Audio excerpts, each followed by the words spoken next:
Good morning, everyone. Thank you so much for joining us for Estate Planning to Avoid Homeowner Pitfalls. My name is Taylor Amstutz. I'm an attorney on our homeowner protection team, and I'm joined by my colleague. Dominique Sands David. Hi. All right. So we're going to be talking briefly about homeowner protection and the role that estate planning plays in that. But before we do, I just want to briefly cover who are we? The Tzedek Legal Services is a nonprofit legal service that serves vulnerable populations in Los Angeles County. We've been doing this for over 50 years. And specifically, the homeowner protection team, my team, and Dominique's team, the elder justice teams, provide legal services to low-income, elderly, and vulnerable community members.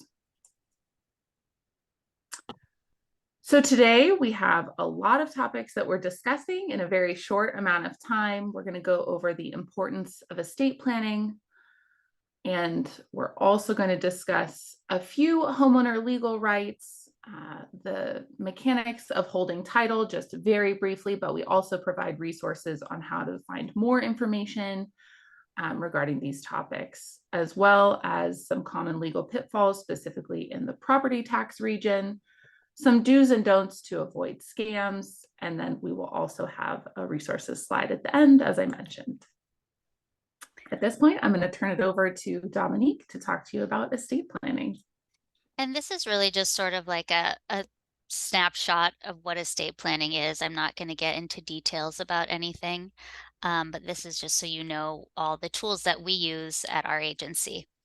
Okay, so estate planning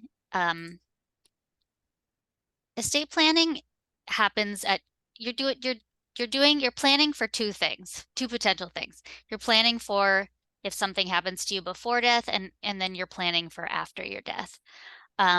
Estate planning is making a plan in advance about your health care and finances, so before you come incapacitated or pass away.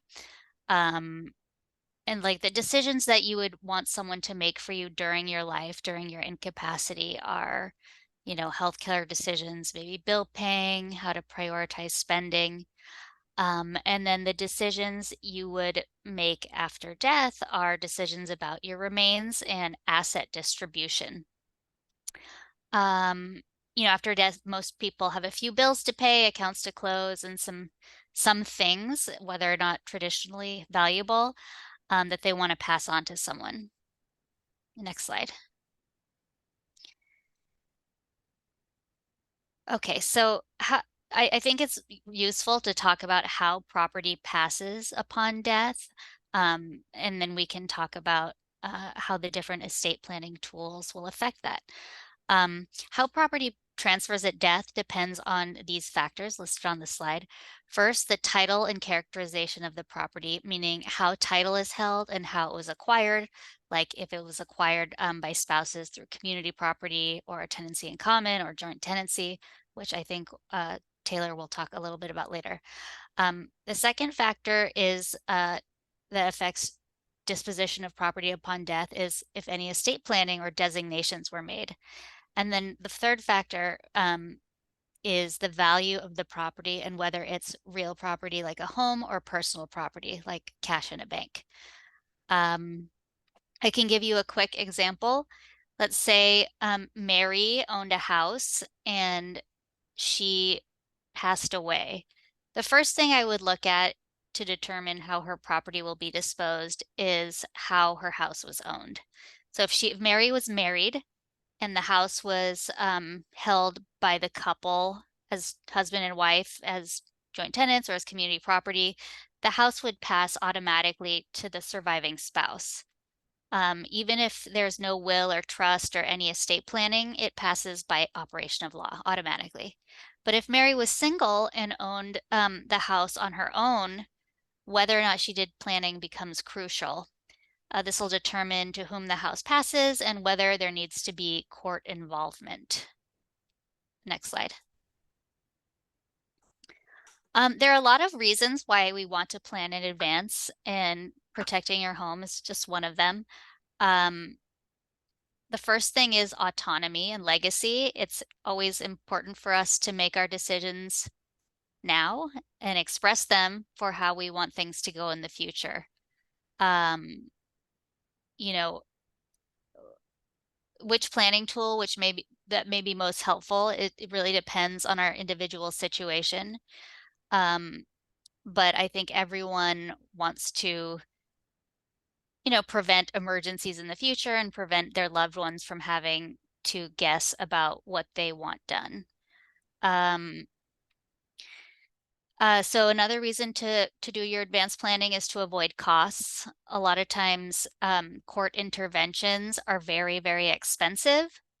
So planning in advance will help avoid those court costs. And then, as we said, it's easier for loved ones to help after your death if they know that you've already planned and told them what you want them to do. Next slide. Okay, so everyone wants to avoid court in probate. We have a lot of people who come to us and say, I want to do my living trust because I want to avoid probate. But it's not everyone knows what that means. And so probate means that there's a court case that deals with deciding if a will exists and is valid, figuring out who the decedent's heirs are and who are the beneficiaries, figuring out how much the decedent's property is worth, taking care of the decedent's financial responsibilities, and then transferring the decedent's property to the heirs or beneficiaries. And in a probate case, there's an executor, and that executor is appointed by the court as a personal representative to collect all the assets, pay the debts and expenses, and then distribute the remainder of the estate to the beneficiaries. An attorney would get paid, and the executor gets paid based on the gross value of the estate. So, court involvement can be good in instances where people are fighting and there may be elder abuse, but it can also cause a lot of stress, take a lot of time, and cost a lot of money that it would be nice for the family to keep for themselves and not, have go to court fees and lawyers and things like that. Okay, next slide. So the 5 main tools we use at Tzedek are these listed here: a power of attorney, advanced healthcare directive, a will, a trust, and beneficiary designations. We don't help people who have a lot of assets or complicated estates, so I'm sure there are other fancy tools that estate planning use to help those sorts of clients. Next slide. So this is the first tool we usually talk to people about, and it's an advanced healthcare directive. It's a legal document allowing someone else to make healthcare decisions for you if you're unable to do so for any reason. That person is called your healthcare agent. And you, if you're the person executing the document, is called the principal. And there are 2 components to the advanced directive. One is saying, this is who I want my agent to be. So, hey, everyone out there, if I'm unable to make decisions for myself, this person now has the legal authority to make decisions for me. And the second component is usually sort of end of life wishes. They can be very specific, or you can make them very broad and just talk to your agent about how you would like your care to be at the end of your life. This document is totally revocable. You can change it anytime as long as you have capacity to understand and want that change. And pretty much anyone over 18 should have this document just in case. You never know. Next slide. Okay, the next document is a power of attorney for finances. And this legal document allows you to designate a trusted person, your agent, to manage all or any part of your finances, either immediately or when you your doctor says you lack the capacity to manage your own finances. You can limit the power of your agent here in scope or in time. So for example, you can say, I want my agent to be able to manage my bank accounts and my house, my mortgage. Basically, they can do anything I could do. Or you could say, I only want them to be able to access this one bank account to pay bills, or to sign a contract to make repairs to my house while I'm in the hospital. As with the Advanced Health Care Directive, you can revoke the power of attorney at any time as long as you have the capacity to understand that you're revoking it. And we're very careful about doing financial powers of attorney for people, especially those who own a house, because we've seen clients, sign one of these and then the agent abuser takes out a loan on the house, all through this legal document that, the banks and everyone says, oh, I see you have a legal document here, great. And then, once anyone catches on, it's too late to fix the problem, and the abuser has absconded with the money, and now there's a huge mortgage on the house and the homeowner can't pay it. So we're very, very careful about doing these powers of attorney. Next slide. Oh, and I just wanted to add a note on joint ownership here. Some people think that putting a family member on title to their home or bank account is a good planning tool. And for some, it might be. Like maybe your son or daughter is the most trustworthy person in the world and will never betray you. But there are some risks and consequences to putting someone on title instead of doing estate planning.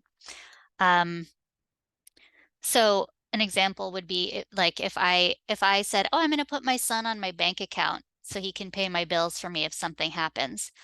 Well, now my son has total access to my money. We're joint owners of this bank account. It's not the same as me giving my son a power of attorney, which then makes him have a fiduciary duty to me as the principal. He has to use the money for my benefit. He can't commingle, things like that. And I think Taylor will talk a little bit about joint ownership with real property later. Next slide. So a will is also a planning document, and a will allows you to designate people who will receive your assets when you die. It doesn't give anyone the power to make decisions for you while you're still alive. A will is also not a mechanism to avoid creditors. It really, only passes property upon death. It doesn't give, like, so if I say I want Taylor to inherit my house when I die, it doesn't give her any right to that house while I'm still alive. I could sell the house, I could give it to somebody else, and that would just mean, that I basically revoked that will and Taylor has no rights. What's interesting about wills is that wills in California go through probate court. So if I did put my house in a will and left it to Taylor, she would have to file a court case. Other states, it's different. A will will prevent people from having to go to court. And then there are certain things that you can't put in a will. So like retirement accounts or property owned jointly with another person. Those are all property that pass outside of a will. So wills are very limited in that way. And then when you die without a will or a trust or estate planning documents, your property passes intestate, and that means that your property will be distributed pursuant to a statute that makes a priority list. So usually it's like children, surviving spouse, children, parents, siblings, down to, the last people who might inherit.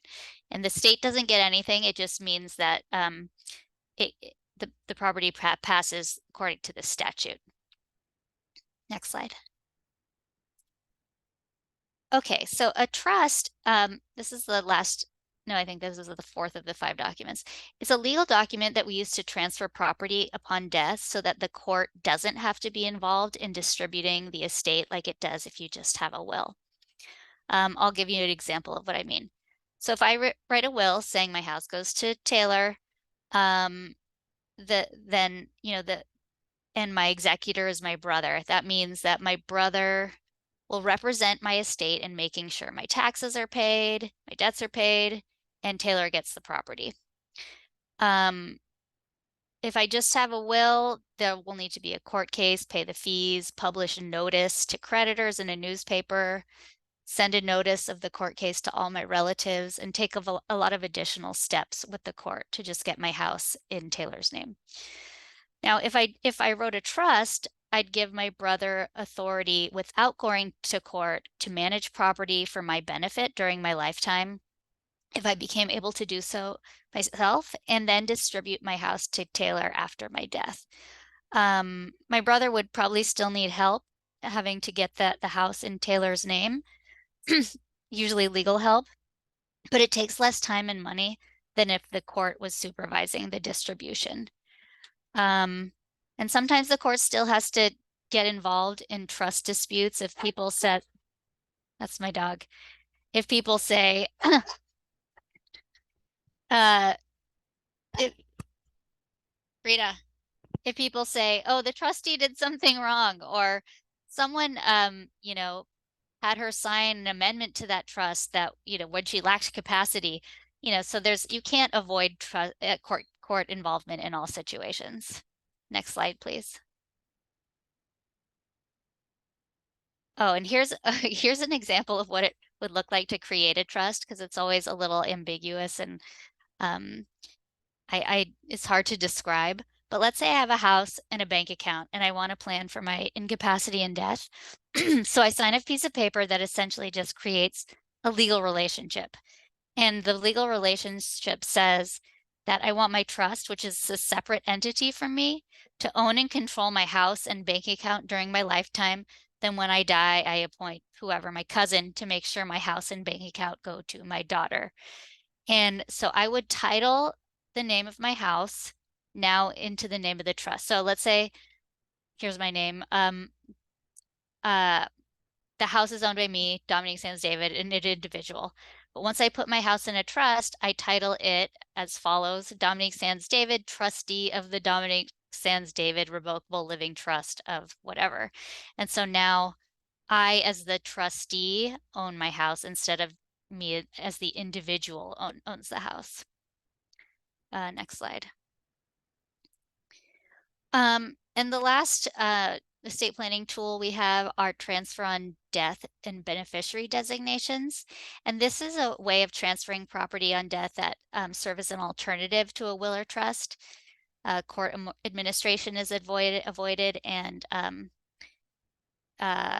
depending on the type of asset to be transferred, the beneficiary designations usually involve just a very simple process of filling out a form provided by the holder of the property, like a bank, indicating who you'd like to receive that asset upon your death.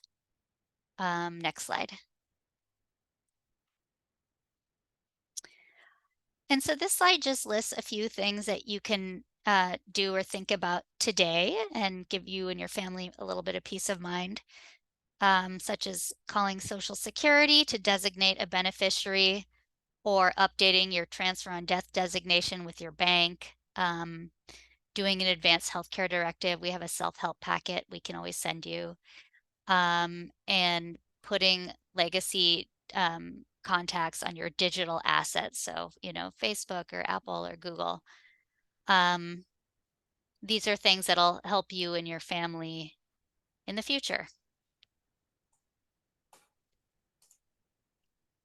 And this is how, okay, so we have a program called Leaving a Legacy at Tzedek, where we help people with estate planning. And our funding only allows us to help people in very, very specific, basically specific addresses in Los Angeles based on zip code. And if you'd like to get in contact with us to see if you qualify, you can visit one of these websites. Excellent. Thanks so much, Dawn. That was a lot of helpful information. So now we're going to get into the property components and hopefully tie this all together in the next 10 to 15 minutes. So let's jump in.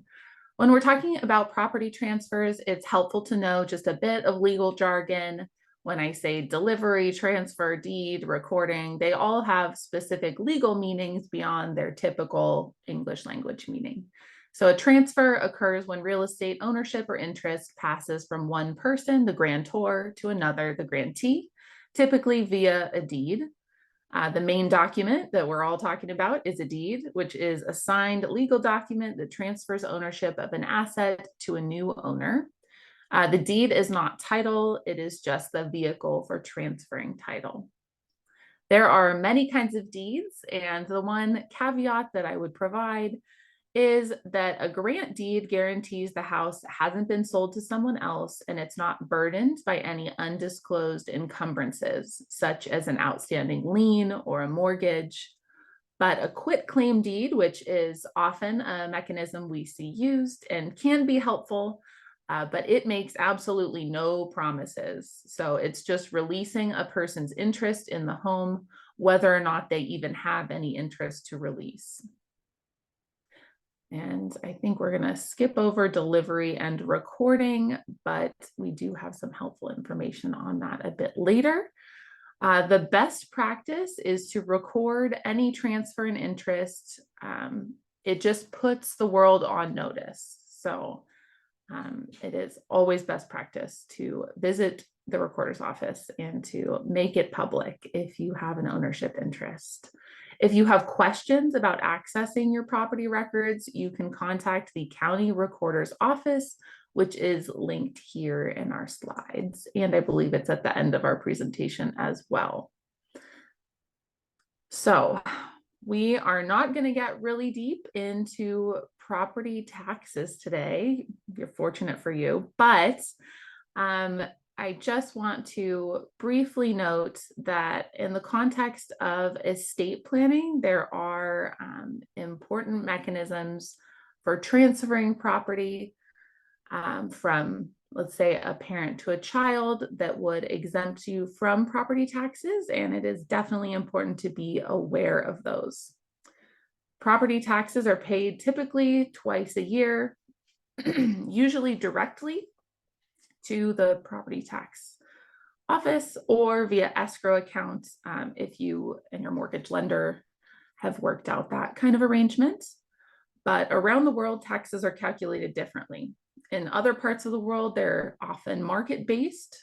So if the value of your land goes up, then your taxes go up. But in California, since the 1970s, Prop 13 has moved us away from this market-based approach to a value-based at the time of transfer. So an assessment is based on the value of land and the value of improvements, such as construction, and they can cause your taxes to increase. Before improving or transferring your home, it is very wise to consider the property tax implications. So while we won't get into any more tax law, very briefly, a transfer for tax purposes depends on the degree of change of ownership interest. So in Anna's situation that we saw a couple slides ago, it could become very quickly complicated, and that's why it's best to talk to an attorney. To avoid property tax consequences, you have to know what you're doing, such as those exemptions that I mentioned earlier. So if you're thinking about transferring your property, it's always best to measure twice, cut once. So just talk to a professional who understands what those potential consequences could be before it's too late. And then in the homeownership protection team, we often see people who've been scammed, whether it's by door-to-door salesmen or contractors, or otherwise, unfortunately, sometimes family members. So these are just a few helpful tips and tricks to keep you and your home safe from scams. And then we've gone over a few different government agencies during our presentation. So all of them are linked here. Just to circle back, if you are thinking of improving your home, it is an excellent idea to check to make sure that your contractor is licensed through the Contractor State Licensing Board, which is linked, let's see, 5 or so down. And then if you don't know how your property is currently held, then you can certainly consult these resources up here near the top. The theme today is that prevention is better than a cure. We have free monthly homeowner protection clinics for people who are at risk of losing their home or think they might be on the fourth Tuesday of the month. And that provides an opportunity to not only speak with an attorney, but also a knowledgeable housing counselor.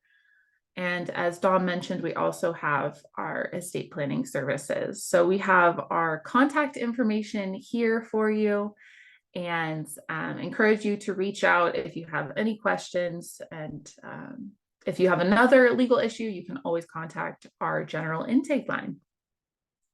Thank you everyone so much for being here.